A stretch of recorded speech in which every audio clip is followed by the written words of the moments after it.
اتفاقا چندم عید بود؟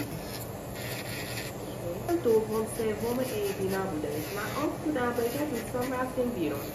بعد از 13 هم که داشتیم رفتیم پایین دست خیابون و اونم رفت فقط هم واسه دختری زنگ زده بود داداش تشریف بیاریم فعلا. پسرها خیلی کم پیش میاد این کار بکنن. مخصوصا توی مثلا سنین 18 تا 20.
آره تابستون تابستون من نشدم ولی همین اول فهمیدم. آره بعد تو کلی میدونی هرچی هستم تا به هم ناشناس ندادم به کاشی. آره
کنترل کن خیلی.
هیچ وقت تو زندگی چی باعث میشه این اتفاق میفته تو بدن آدم؟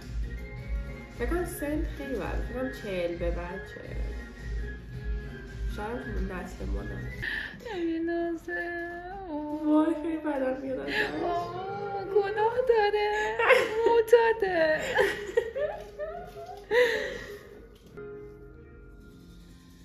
این دوست پسر ربکا اسمش چی بود؟ من دورچی رو به اونا ترجیح میدم.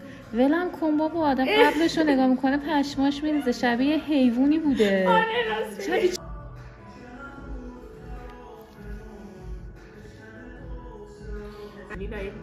آره اونجایی که مثلا همه من کار نمیکنم دیگه، چون میدونم راش باشه یه کسایی میان اینجا قمه در میاره، بلندی در میاره.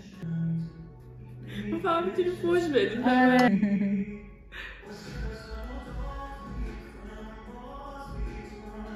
وای